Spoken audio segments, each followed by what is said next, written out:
And Brandon, let's move on. The next team we are looking at is the other 2-7 team in the Big 12 East, or Big 10 East. I always do that.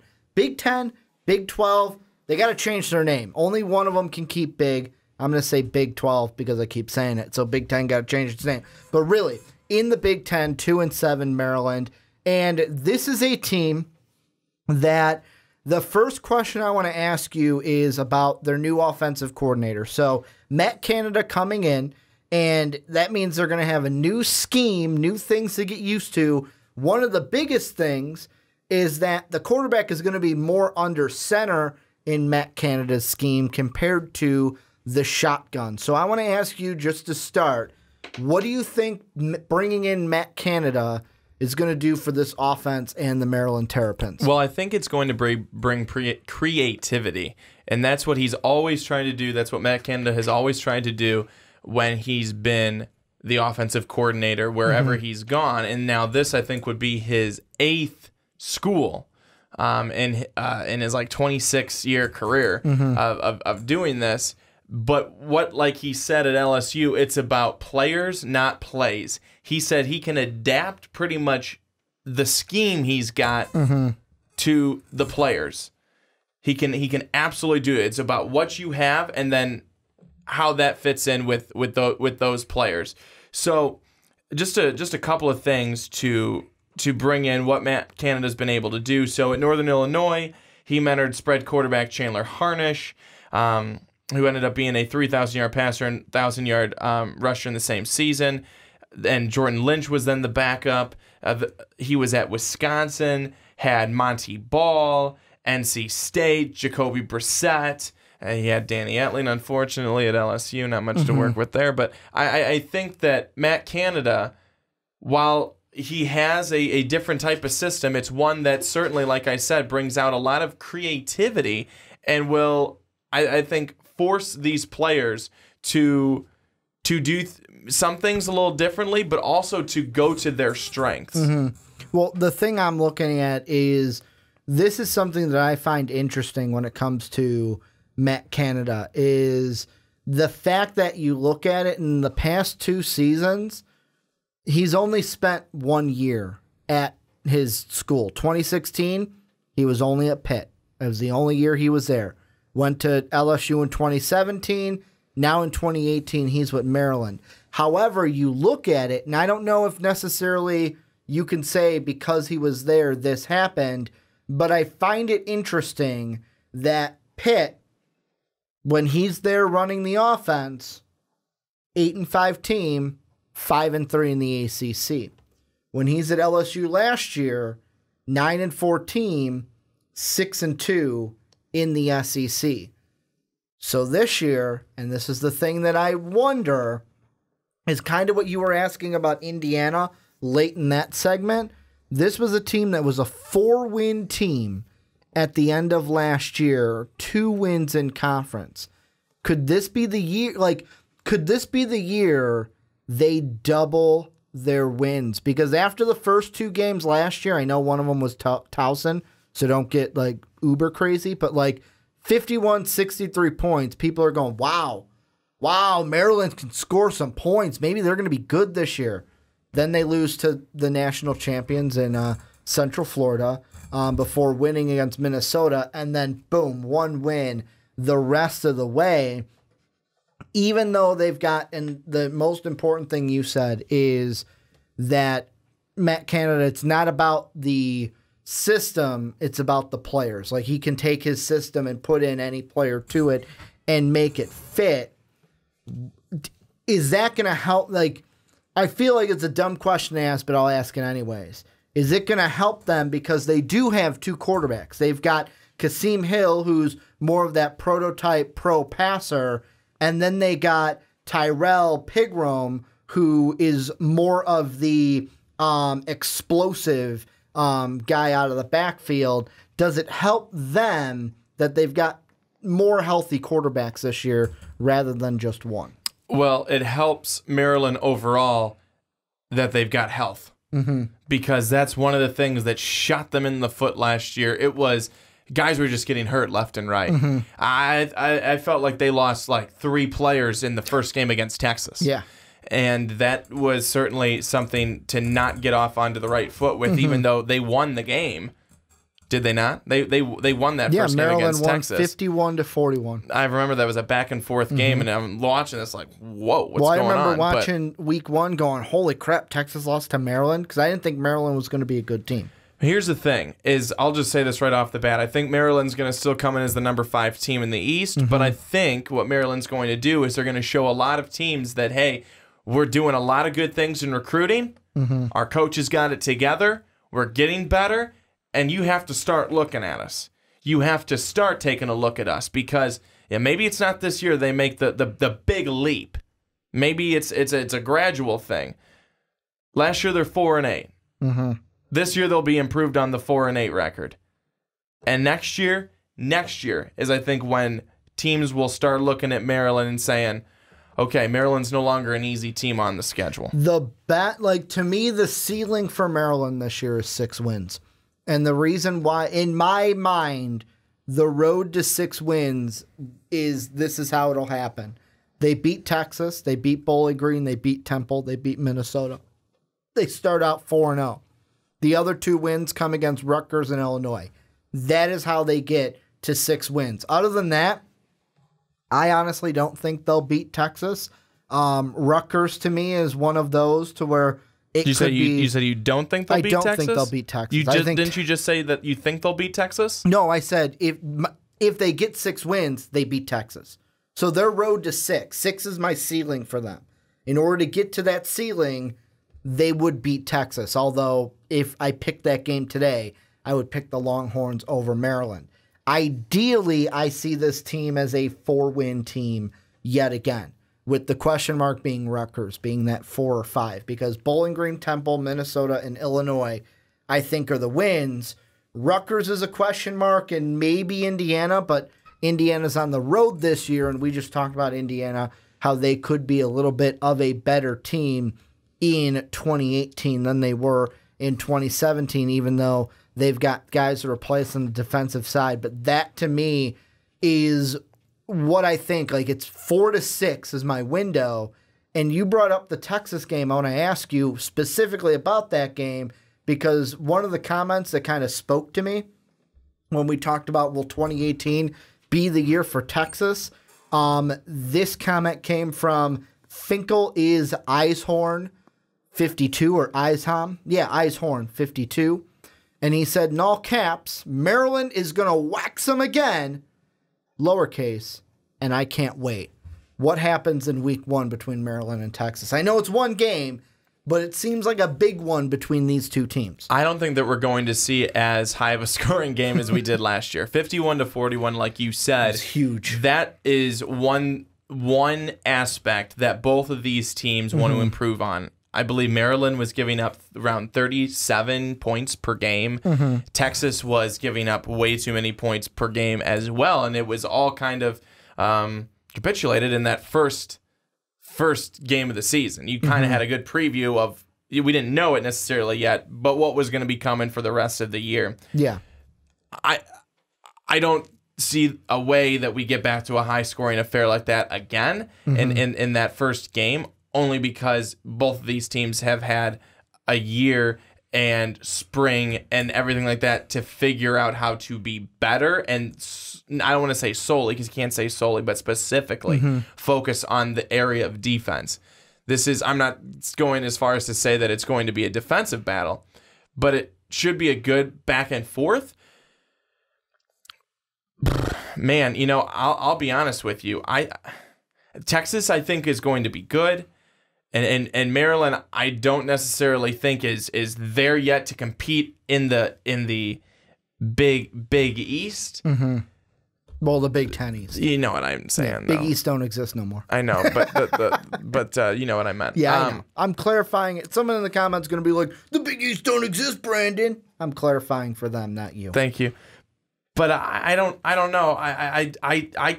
I can't really say what I think is going to see play out yet. I'm not there yet. I mean, we're still doing these previews where I know we're only Brandon's 3 weeks away. Ask me but in 2 weeks when we make or our ask me the picks. day freaking before. I think both of these teams are obviously going to be improved, but I don't want to continue to ramble on about this answer that I'm not going to give, because I'm not going to give it.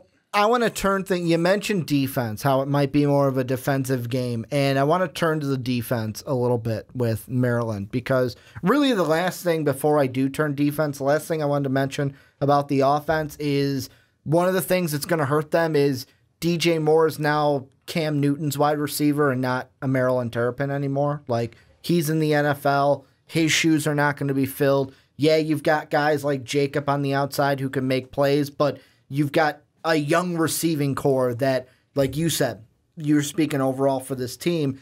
This year is not going to be the year your receiving core does a ton of damage. They're going to develop, and it's going to be next year, the year after, where they start making noise, and DJ Moore's shoes are not going to get filled this year. But on the defensive side, the big thing that kind of jumps out to me is the sack numbers for this team. They had just 16 sacks in 12 games. Guess how many of those, close your eyes, Brandon, how many of those do you think came in the first 2 games? Out of 16. I'm going to say 12.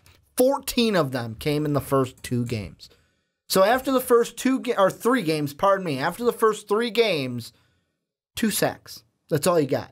That needs to change. They got to get after the quarterback a lot better, because they were just averaging over 1 sack per game. And one thing I really like, I like for Maryland, I hate for my Illinois Fighting Illini, because as a junior, he kind of led the team in tackles and was 8th in the Big Ten with over 100 tackles. They get linebacker from the Illinois Fighting Illini, Trey Watson, to help them out. You didn't? No, I'm going straight to you. Oh, okay. I thought you were going to go farther with that one on That's him. all I had to say. So I was with waiting what for you were going to say. Jesse Anna Bonhams. Brandon just looks at me like, I'm waiting for you to say a little bit more. You got a question for me or what? But his presence back, you have to remember that this was a guy who had 14 tackles for a loss and then 9 sacks. He broke his foot in game 1 last year, and it really changed the entire dynamic of that defense. They bring him back. He's going to be healthy. This goes right along with, there were a lot of things going wrong for Maryland last year. Number 1, injuries. So to be able to bring back guys on both the offense and the defense, certainly who had who have a lot of talent, who have a lot of athleticism, and who mean a whole lot for their position, whether it's on the line, whether it's at quarterback, wherever you're talking, it's important to get them back. And you have to look that, okay, you only had 16 sacks on the season. Well, let's at least write in, 25.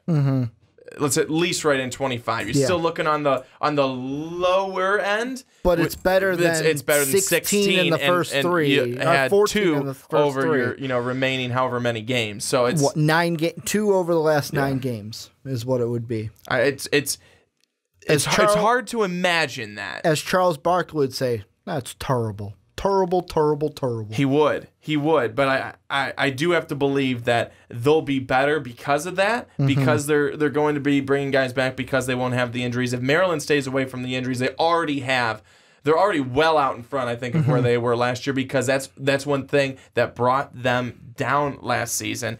You're going to be looking at I think a secondary that's going to be strong defensively. You're looking at a defense that's going to hopefully be well improved from, again, the 37 points per game they were giving up last year. Yeah, and I mean, the thing that I think will be we kind of asked this, or you kind of mentioned this about Indiana, and I think the same thing is true for Maryland, is how are you going to do against the big dogs and the beast?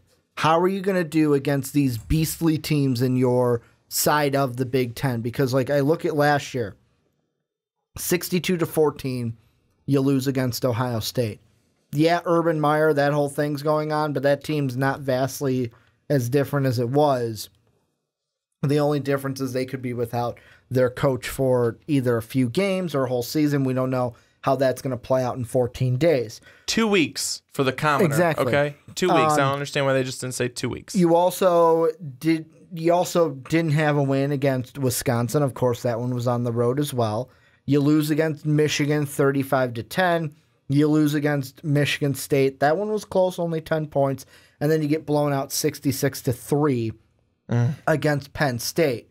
How are you going to do in those games this year? The difference is you play Michigan a lot earlier, but the thing is, after basically once the calendar turns to November, I'm going to say it, I think they got a tough 4 games, and I know Indiana's one of them. You play Michigan State. Yeah, that was your closest of the big-time losses that I mentioned, so maybe you can get a win at home against Michigan State, but I'm not necessarily going to say, woo, fear the turtle in that game. Then you play Indiana on Dave's birthday. Yes, you beat Indiana last year, but Indiana should be a little better. They should be healthier also. And as well, it's in Indy, not in Maryland, so I don't really know how to gauge that one right now. Then you got Ohio State. Yeah, you're getting them at home, but still they're Ohio State. And then you get Penn State. They blew you out in your stadium. Now you get them in Happy Valley to end the year. I don't know. I don't know if you want these opponents late in the year like you got them, or if you wanted them earlier in the year. But this is a tough, backloaded schedule where you get Michigan early, you get the rest of the 3 in your final 4 weeks to end the year. What's going to be positive, hopefully, for Maryland by that point, Saturday, November 3rd, and you've got 4 games left, you're going to be tested in certainly at least 3 of the 4, if not 4 of the 4 games. They could be a 6-win team at this point if everything goes right for them, like I said. They're going to see where they're at the end of the season playing these games and playing these teams, which should be helpful for them. Yeah. They'll be able to see, what have we done better? What still needs to be improved upon? And where are we at? Where are we at as a team? Where are we at in terms of growth? Where are we at in terms of, okay, here's our quarterbacks got better, our running backs did this much better, type of thing. What can you see and look at? And as a head coach, you're looking left, you're looking right, offense and defense. I feel pretty good about where we're at. Or, man, we're still giving up, 30 points a game. We cannot do that. That's going to be really good, especially I think in a year where, like I said, I don't see Maryland being a top dog. I don't see them sliding into the even the middle of the pack this season. A year away, maybe a year away from people kind of turning some heads and being like, whoa, Maryland is coming out of nowhere, even though they're not. They're making the gradual push. But that's a good thing for the team like Maryland will need, because they're not going to be competing for the Big Ten East title. They're not going to be competing for the Big Ten title overall, but they're going to be competing for, how are we doing this season? Are we getting better? Are we growing? Are we improving on things on areas where we really struggled last season? And those games will be a really good testament of where they're at. Well, I mean, another good thing for them also is that, hey, you know what? We don't have to play Wisconsin. Like last year, they had to play Minnesota, Northwestern, and Wisconsin. That is 2 of the top teams from the other division, on top of Minnesota, who was a bottom feeder last year. You get Minnesota. This time it's at home. You beat them on the road, so maybe you can beat them at home. You get Illinois at home, which should be an easy win for you against the Illini. And then you go to the Hawkeyes. Like you said, I will take the Hawkeyes at Iowa over playing the Wisconsin Badgers, because the Badgers are just a better team and always seem to win their side of the Big Ten. But I think the important thing conference-wise will come down to, how do you do against Minnesota, against Rutgers, against Iowa, Illinois, and Indiana. Those teams that are not the top 4 in your division. Because let's just say miracle season happens. You go 1, 2, 3, 4, 5-0 in those 5 games. Minnesota, Rutgers, Iowa, Illinois, Indiana. You go 5-0. Then if you go at least 2-1 in your non-conferences, you're at 7. if you do beat Texas and go 3-0, then you're at 8 wins at the end of the year. Then you're feeling glad that, hey, we didn't beat the top 4 teams in our side of the Big East, but we finished with a positive record. We finished with 8 wins, maybe 9 wins, because then you'd have a bowl game to play as well. And this could be the year where people go, all right, maybe in 2019 we got to pay a little bit more attention to the Maryland Terrapins. But this is where we're going to turn it on to you guys. What do you think down below in that comment section? Should we fear the Turtle this year? What do you think about the offense with Mike Canada? What do you think about this defense? Matt Canada. Mike's his brother. Matt Canada coming over from LSU. What do you think about him? What do you think about the defense? And what do you think the win-loss total will be for the Terrapins this season? Let us know what you think down below in that comment section.